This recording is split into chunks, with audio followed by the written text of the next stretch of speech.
లక్ష పాడి రైతు కుటుంబాల సంస్థ కరీంనగర్ డైరీ. కరీంనగర్ డైరీ పాలు మరియు పాల పదార్థాలు ఆర్డర్ చేసిన వెంటనే మీ ఇంటి వద్దకే కరీంనగర్ డైరీ యాప్ ని డౌన్లోడ్ చేసుకోండి. ఓం గం గణపతయే నమః. హరిః ఓం. ఓం జాతవేదసే సునవామ సోమమరాతేయతో నిదాహతి వేదః సన పరుషదతి దుర్గాని విశ్వానావేవ సింధుం దురితాత్యగ్నిః. జగన్మాత అయినటువంటి దుర్గాదేవికి నమస్కారాలు తెలియజేస్తూ ఆ జగదాంబ మాతకి కూడా నమస్కారాలు తెలియజేస్తూ ఈ పరాభావ నామ సంవత్సరం గూర్చి నవనాయకులు, అదేవిధంగా ఈ సంవత్సరంలో వచ్చేటువంటి పుష్కరాలు, వచ్చేటువంటి మూడాలు, కలిగేటువంటి గ్రహణాలు, పోతే మనకు వస్తున్నటువంటి మౌఢ్యమి గురించి, అదే రకంగా మనకు కర్తరిల గురించి, అదే రకంగా అధిక మాసాల గురించి, ఈ సంవత్సరము ఏ విధంగా ఉంటుంది, అదే రకంగా మనకు ఆదిత్యాది నవగ్రహాలకు, అదే రకంగా మేషాది రాశులకు ఆదాయ వ్యయాలు కూడా ఏ విధంగా ఉంటుందో ఒకటి తర్వాత ఒకటి మనము అన్ని కూడా ఈ దినమున పంచాంగ శ్రవణం చేసేసుకుందాము. ఇప్పుడు వచ్చేది మనకు పరాభావనామ సంవత్సరం. ఈ పరాభావనామ సంవత్సరంలో ఎలాంటి ఓటమిలకు, అదే రకంగా మనము ఎలాంటి భయాలకు వెళ్ళకుండా ఆత్మవిశ్వాసంతో ఎనీ టైం పాజిటివ్ థింక్ అనే నినాదంతో ముందుకు వెళ్తూ మనం చేసేటువంటి పనులలో ప్రతి ఒక్కరు కూడా విజయాలు సాధించాలని కోరుకుంటూ ఈ పరాభావ నామ సంవత్సరానికి మన సుమన్ టీవీ ప్రేక్షకులకు అందరికీ కూడా ఆ జగదాంబిక రాజరాజేశ్వరి మాత అనుగ్రహాలు కలగాలని కోరుకుంటూ ఈ పరాభావ నామ సంవత్సరంలో మనకు ముందుగా చూసినట్లయితే ఈ పరాభావ నామ సంవత్సరానికి మనము ముందుగా చూసినట్లయితే ఈ సంవత్సరానికి రాజు అనగా అధిపతి ఎవరు అనగా మనకు గురువు వచ్చేస్తున్నాడు. అదే రకంగా చూసినట్లయితే మంత్రి చూస్తే కుజుడు, అదే రకంగా చూస్తే సేనాధిపతి చంద్రుడు అవుతున్నాడు. ఇక సస్యాధిపతి గురువు అవుతున్నాడు, ధాన్యాధిపతి బుధుడు అవుతున్నాడు, ఆర్ఘ్యాధిపతి చంద్రుడు అవుతున్నాడు, పశువులకు నాయకుడు వచ్చేసి శ్రీకృష్ణుడు అవుతున్నాడు. అదే రకంగా మనకు ఇంకా మేఘాధిపతి చూసినప్పటికీ కూడా చంద్రుడు అవుతున్నాడు. ఇకపోతే రసాధిపతి చూస్తే రవి అవుతున్నాడు, నిరసాధిపతి చూస్తే శుక్రుడు అవుతున్నాడు. ఈ సంవత్సరానికి మనకు గురువు రాజు, తన యొక్క వాహనం కూడా ఏమైంది అంటే పడవ తన యొక్క వాహనం అయిపోయింది. ఇక మనకు ఈ సంవత్సరము పశుపాలకుడు వచ్చేసి శ్రీకృష్ణుడు అనేదని తెలియజేసుకున్నాము. అదే రకంగా స్థాన సంరక్షకుడు అన్నదంటే మన యొక్క భూమిని పాలించే అటువంటి వాళ్ళు, మన దేశాన్ని పాలించే అటువంటి వాళ్ళు శ్రీకృష్ణుడు అన్నదంటే మంచి ఉపాయాలతోటి మనకు ఈ సంవత్సరము అంతా కూడా మన రాజకీయ నాయకులు మంచి నాలెడ్జ్తో మన యొక్క కంట్రీని ప్రపంచ దేశాల వైపు ఉన్నతమైనటువంటి దేశంగా ముందుకు తీసుకువెళ్ళే అవకాశం ఉన్నదని ఇక్కడ మనకు తెలియచేయడం జరుగుతుంది. ఇక మనకు వర్షాలు చూసినట్లయితే 4% టోటల్గా మనం చూస్తే 4% మనకు వర్షం అనేది ఉంది, బాగుంటుంది. అదే రకంగా 2% గాలి ఉంటుంది. ఈ సంవత్సరము అంటే ఎక్కడ కురిసే వర్షాలు అక్కడనే ఎక్కువగా కురుస్తూ ఉండే అవకాశాలు ఉంటున్నాయి. అదే రకంగా చూసినట్లయితే మనకు 11 వీసములు అని అంటారు. అంటే మొత్తము 12% చూసేసుకుంటే 11 వీసముల పంట, అంటే ఈ సంవత్సరం పంట అనేది కూడా మంచిగా పండుతుంది, అన్ని రకాలుగా బాగుంటుంది. అదే రకంగా చూసినట్లయితే ఇక ఉపనాయకులు అనేటి వాళ్ళు కూడా చాలా మంది ఉంటున్నారు. వాళ్ళకు ఈ సంవత్సరం వస్త్రాలకు చూసినట్లయితే వస్త్రాధిపతి రవి అవుతున్నాడు. ఇకపోతే పురోహితుడు కూడా ఎవరు అవుతున్నారు అన్నదంటే శుక్రుడు అవుతున్నారు. ఇక అక్కడ రాజు కూడా గురువు అయ్యాడు, ఇక్కడ పురోహితుడు శుక్రుడు అయ్యాడు. కాబట్టి ఈ సంవత్సరము అంతా కూడా దాదాపుగా అందరూ మంచి గౌరవ మర్యాదలతోటి ఎక్కువగా సత్యము మాట్లాడుకుంటూ, అదే రకంగా ఎలాంటి ఇబ్బందులకు వెళ్లకుండా, ఎక్కువగా హంగులు ఆర్భాటాలకు వెళ్లకుండా ఈ సంవత్సరం అంతా నడిచే అవకాశాలు ఉంటున్నాయి. ఇక గ్రామ పాలకుడు వచ్చేసరికి కుజుడు అవుతున్నాడు. కుజుడు సైన్యాధిపతి కాబట్టి కొద్దిగా ఆగ్రహావేశాలలో ఉండే అవకాశాలు ఉంటున్నాయి గ్రామాధిపతులు. కాబట్టి వాళ్ళను కొద్దిగా చూసుకుంటూ ఉండాలి. అదే రకంగా గణకుడు అంటే అకౌంటెంట్ చూసే వాళ్ళు కూడా మనకు శని అవుతున్నాడు. శని అకౌంటెంట్ కాబట్టి మనకు పని ఎంత చేస్తే అంత ఖచ్చితంగా వేసే అవకాశాలు ఉంటాయి. దీనిలో మేము 1 అవర్ ఎక్కువగా వర్క్ చేశాం కదా అన్నదంటే మాకు అంత ఓటీ ఇవ్వండి అన్నదంటే తను ఇచ్చే అతను కాదు. కాబట్టి ఖచ్చితంగా పని చేయించుకునేటువంటి వ్యక్తి. కాబట్టి ఈ సంవత్సరంలో ఎవరైతే పని చేస్తారో ఆ పనికి తగినటువంటి ఫలితాన్ని ఆశిస్తారు ఖచ్చితంగా.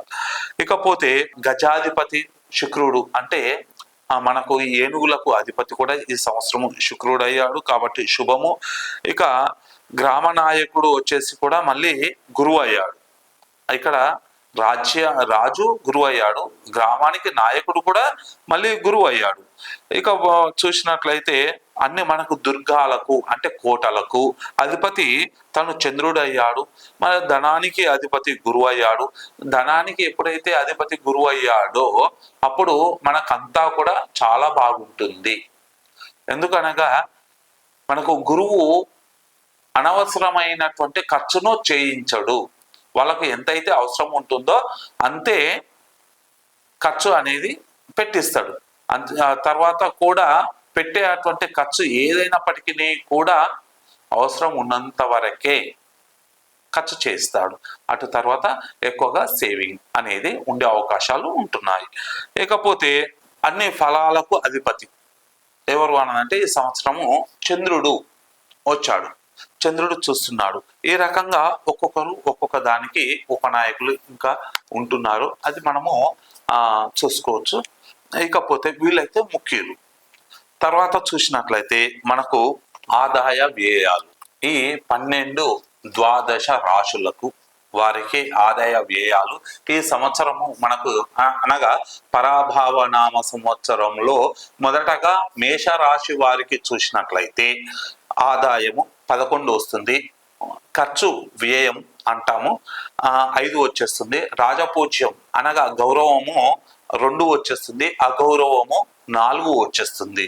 అంటే రాజావమానము అని అంటాం ఆ గౌరవం, ఇక్కడ 4 వచ్చేసింది. అదే రకంగా వృషభం చూసినట్లయితే వృషభ రాశి జాతకులకు ఆదాయము 5 వచ్చేస్తుంది. ఇకపోతే ఖర్చు అనేది 14 వచ్చేస్తుంది, రాజపూజ్యము గౌరవము అనగా 5 వచ్చేస్తుంది, అగౌరవము 4 వచ్చేస్తుంది. ఇక్కడ ఆదాయము తక్కువగా ఉండి పోతే వ్యయము అనగా ఖర్చు ఎక్కువగా ఉంటే వాళ్ళు మాకు ఆదాయానికి మించి ఖర్చులు అవుతున్నాయని భయపడాల్సిన అవసరం ఇక్కడ లేదు. ఎందుకు అనగా వాళ్ళు నూతనమైనటువంటి గృహాలు నిర్మాణం చేయడం కావచ్చు, లేదా ఏదైనా భూములు కొనుగోలు చేయడం కావచ్చు, లేదా మీరు ఏదైనా ఒక వ్యాపారాలు పెట్టే అవకాశాలు ఉంటున్నాయి. అందువలన ఇక్కడ ఆదాయానికి మించి ఖర్చు అనేది ఉంటుంది. ఇది ఎప్పుడు కానీ మనం పాజిటివ్ తోటే మనం చూసుకోవాలి. ఖర్చు అనేది ఏదో వృధాగా చేసేటువంటి ఖర్చు కాదు అని మన పాఠకులందరూ కూడా గ్రహించాలి.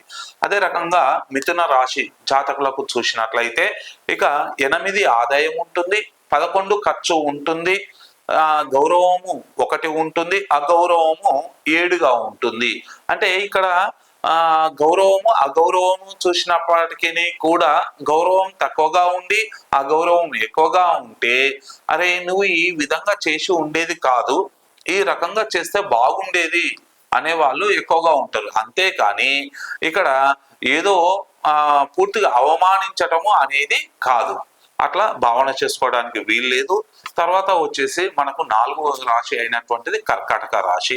ఆ కర్కాటక రాశి వాళ్ళకి 2% ఆదాయం ఉంటే 11% ఖర్చు అనేది ఉంటుంది. 4% గౌరవం ఉంటే 7% అగౌరవము అనేది ఉంటుంది. ఇకపోతే సింహరాశి చూసినట్లయితే 5 మనకు ఇన్కమ్ అనేది ఉంటుంది, ఆదాయం ఉంటుంది. అదే రకంగా 5 సేమ్ ఉంటుంది. ఇక్కడ వీళ్ళకు సింహరాశి జాతకులకు ఖర్చు ఎంతో ఆదాయం అంతే ఉంటుంది. అదే రకంగా గౌరవము 7%గా ఉంటే అగౌరవము 3%గా ఉంటుంది. ఇకపోతే కన్యా రాశి జాతకులకు 8 పాళ్ళ ఆదాయం ఉంటే 11 పాళ్ళు ఖర్చు అనేది ఉంటుంది. ఇకపోతే గౌరవము 3 ఉంటే అగౌరవం కూడా 3 ఉంటుంది. ఈ కన్యా రాశి జాతకులకు చాలా బాగుంటుంది. ఇకపోతే తులారాశి వాళ్ళకి, ఈ తులారాశి జాతకులకు 5 ఆదాయము, 14 ఖర్చు, ఇక 6 గౌరవము, 3 పాళ్ళు అగౌరవంగా ఉంటుంది. వృశ్చిక రాశి జాతకులకు ఆదాయము వీళ్ళకు ఎక్కువగా ఉంటుంది. 11% ఆదాయం ఉంటే ఖర్చు అనేది 5%గా ఉంటుంది. పోతే గౌరవము 2%, అగౌరవము 6%గా ఉంటుంది. ఇకపోతే ధనస్సు రాశి జాతకులకు 14% ఆదాయం ఉంటుంది, 11% ఖర్చు అనేది ఉంటుంది. ఇక ఈ రకంగా ఆదాయం ఎక్కువగా ఉండి ఖర్చు తక్కువగా ఉంటే వాళ్ళు కొత్త పనులు అంటే గృహ ఆరంభాలు, గృహ ప్రవేశాలు, లేకపోతే నూతనమైనటువంటి గృహాలు నిర్మాణం చేయకపోవడము, లేదంటే వాళ్ళకు డెవలప్మెంట్ కి సంబంధించినటువంటి భూములు కావచ్చు, బంగారాలు కావచ్చు, అలాంటి కొనుగోలు చేయకుండా కేవలము వాళ్ళు సేవింగ్ పర్పస్ లో ఉన్నట్టుగా మనము అర్థం చేసుకోవాలి. ఇవి ధనుసు రాశి జాతకులకి 5% గౌరవంగా ఉంటే 6% అగౌరవం అనేది ఉంటుంది. ఈ గౌరవము అగౌరవము అనంటే మంచి చెడులు, 5 మంచి వాళ్ళు అన్నదంటే 6 అతను చెడ్డవాళ్ళు అని అనడం, లేకపోతే ఏదో ఒకటి అట్లా అనుకుంటూ వాళ్ళు కాలము గడుపుతూ ఉంటారు ఆ రకంగా. పోతే మకర రాశి వాళ్ళకి 2% ఆదాయం ఉంటుంది. ఇకపోతే 8% ఖర్చు అనేది ఉంటుంది. 1% గౌరవం ఉంటే 2% అతనికి అగౌరవం అనేది ఉంటుంది. ఇక కుంభరాశి జాతకులకు 2% ఆదాయం ఉంటుంది, 8% ఖర్చు ఉంటుంది. ఇక 4% వాళ్ళకు గౌరవం ఉంటే అందులో సగం మాత్రమే అగౌరవం ఉంటుంది. ఇక మనకు చివరిది మీనరాశి.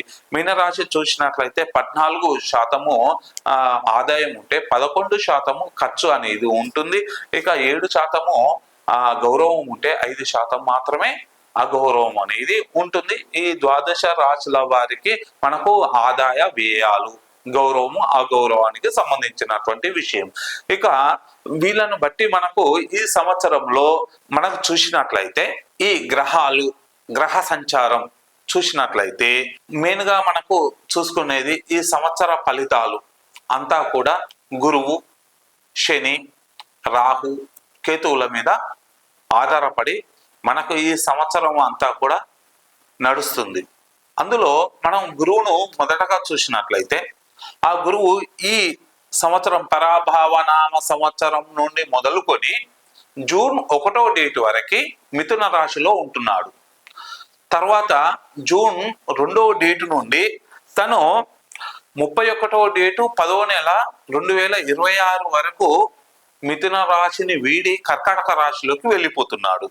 తర్వాత 1వ డేటు 11వ నెల నుండి 2026 నుండి 24వ డేటు 1వ నెల 2027 వరకు సింహరాశిలోకి వెళ్ళిపోతున్నాడు. అంటే తన యొక్క సంచారం ఎంత అంటే ఒక రాశిలో తను ఉండాల్సింది 1 సంవత్సరం కాలం ఉంటున్నాడు. కర్కాటక రాశిలోకి గురువు 31వ డేటు 10వ నెల 2026 వరకు మిథున రాశిలో ఉండి 1వ డేటు 11వ నెల 2026 నుండి 24వ డేటు 1వ నెల 2026 వరకు తను సింహరాశిలోకి వెళ్ళిపోతున్నాడు. మరలా తిరిగి ఎప్పుడు 25వ డేటు 1వ నెల 2027 నుండి కర్కాటక రాశిలోకి మళ్ళీ వెనుకకు వచ్చాడు. నేను తొందరగా ముందుకు వెళ్ళాను కదా అని అనుకొని తను వెనుకకు వచ్చేసి అక్కడ కర్కాటక రాశిలో తను ఉంటున్నాడు. ఆ రకంగా ఈ సంవత్సరం మొత్తం కూడా ఈ గురువు యొక్క గురుగ్రహ సంచారం ఈ రకంగా ఉంటుంది. తర్వాత శని, ఇక ఈ శని సాటర్న్ ఎక్కడ ఉన్నాడు అనగా ఇప్పుడు మీన రాశిలో ఉన్నాడు. తను ఈ మీన రాశిలో ఈ సంవత్సరం మొత్తం కూడా మీన రాశిలో ఉంటున్నాడు. ఎవరికి ఎలాంటి ఇబ్బందులు లేవు. సరే, ఈ సింహరాశి జాతకులకు వాళ్ళకు అష్టమ శని అని అంటాము. అదే రకంగా ధనుసు రాశి వాళ్ళకు అర్ధాష్టమ శని అంటాము. కుంభము, మీనము, పోతే మేషరాశి వాళ్ళకు ఏలినాటి శని, 7.5 అనదని మనం అంటూ ఉంటాము. ఇక పోతే రాహు కేతువులను మనం చూసినట్లయితే ఈ సంవత్సరం మొదలుకొని మొత్తం కూడా రాహు కుంభరాశిలో ఉంటున్నాడు. ఇక్కడ కేతువు వచ్చేసి సింహరాశిలో ఉంటున్నాడు. ఈ రాహు కేతువులు అనేటి వాళ్ళు రాహువు మకర రాశిలోకి, అదే విధంగా కేతువు కర్కాటక రాశిలోకి ఎప్పుడు అనగా 14వ డేటు 12వ నెల 2026 నుండి వాళ్ళు మకర రాశిలోకి రాహు, కర్కాటక రాశిలోకి కేతువు వెళ్ళిపోయి ఈ సంవత్సరం మొత్తం కూడా గ్రహ సంచారము కొనసాగుతూ ఉంటుంది. దీన్ని బట్టే మనకు ఇక ద్వాదశ రాశుల భావాలను మనము ఒక్కొక్క రాశి గురించి తెలుసుకుందాము. తర్వాత మనం దీన్ని చూసినట్లయితే ఈ సంవత్సరంలో మనకు మౌఢ్యమి, మూడాలు చూసినట్లయితే గురుమూఢమి, శుక్రమూఢమి అనేటివి మనకు 2 ఉంటున్నాయి. ఈ రెండిట్లలో మనకు గురుమూఢమి చూసినట్లయితే నిజ జ్యేష్ఠ మాసము, అంటే ఇక్కడ నిజ జ్యేష్ఠ మాసము అనడానికి గల కారణం ఏంటి అన్నదంటే ఈ సంవత్సరం మనకు జ్యేష్ఠ మాసము అధికంగా వస్తుంది. దీన్నే మనము అధిక జ్యేష్ఠ మాసము అని కూడా అంటారు కదా.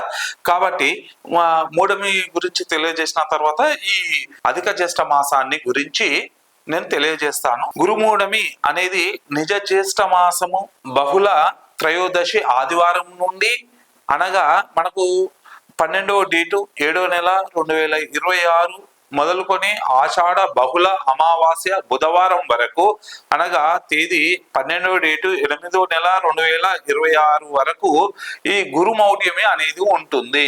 అంటే ఎంత కాలం ఉంటుంది? కరెక్ట్ 1 నెల. 12వ డేటు 7వ నెల నుండి స్టార్ట్ అయితే మళ్ళీ 12వ డేటు 8వ నెలలో వెళ్ళిపోతుంది. ఇది నిజ జ్యేష్ఠ మాసంలో ఇక్కడ అయిపోయింది. ఇక తర్వాత మనకు శుక్రమౌఢ్యమి కూడా వచ్చేసింది. ఈ సంవత్సరము ఆశ్వీజ మాసంలో శుద్ధ అష్టమి నాడు స్టార్ట్ అవుతుంది. అప్పుడు ఆ దినము సోమవారం అవుతుంది.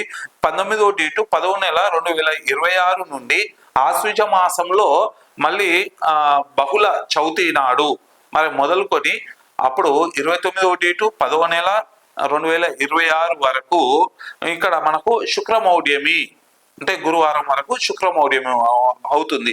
అంటే ఇక్కడ 19వ డేటు స్టార్ట్ అయ్యి 29వ డేటు వరకు ఎండ్ అవుతుంది. అంటే 10 రోజులు మాత్రమే ఇక్కడ శుక్రమౌఢ్యమి ఉంది. ఈ రకంగా ఈ మౌఢ్యమి నిర్ణయం. ఇకపోతే అధిక జ్యేష్ఠ మాసం అనేదాన్ని అన్నాను కదా ఇంతకు మునుపు. ఈ అధిక జ్యేష్ఠ మాసం చూసినట్లయితే మనకు తేదీ 17వ డేటు 5వ నెల 2026 నుండి తేదీ 15వ డేటు 6వ నెల 2026 వరకు, అంటే అనగా సోమవారం వరకు అధిక జ్యేష్ఠ మాసము అనేదాన్ని మనకు తెలియజేయడం జరుగుతుంది. ఇక ఇప్పుడు మనకు అధిక జ్యేష్ఠ మాసం ఈ రకంగా ఉంటే వాస్తు కర్తరులు అనేటివి కూడా మనకు ఈ ఎవ్రీ ఇయర్ ఉంటాయి, ప్రతి సంవత్సరం ఉంటుంది.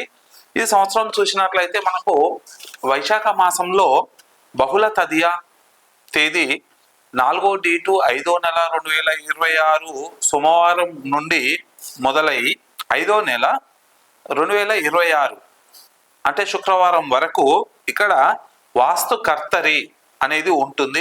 అనగా ఏం చూసినట్లయితే 25 రోజులు పాటు మనకు ఈ వాస్తు కర్తరి మే నెలలో ఉండడం జరుగుతుంది.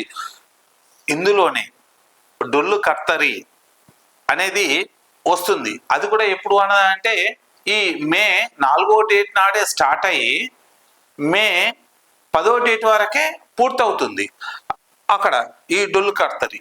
అయితే ఈ డొల్లు కర్తరి కావచ్చు లేదా వాస్తు కర్తరి కావచ్చు, ఈ ఏ కర్తరిలో అయినప్పటికీ కూడా మనకు తెలంగాణలో చూసినట్లయితే ఈ కర్తరిలోనే కత్తర్లు అని అంటారు. అంటే మనం చేయకూడదు, అది ఏది మంచి పనులు చేయడానికి వీలు లేనటువంటి సమయాన్నే కత్తర్లు అని అంటారు. దాన్నే కర్తరి అని అంటారు. ఇక ఇందులో మనం చేయకూడనటువంటి పనులు ఏది అంటే మట్టి పనులు చేయడానికి వీల్లేదు.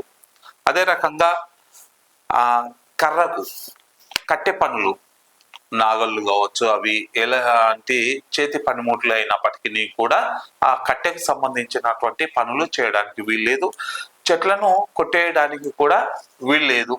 అదే రకంగా బండలు కొట్టడానికి, నూతన గృహాలు కూడా నిర్మాణం చేయడానికి మనకు అంటే ప్రారంభం, నూతన గృహాలకు నిర్మాణం చేయడానికి ప్రారంభము, ముగ్గు పోయడము అట్లాంటివి చేయడానికి వీల్లేదు.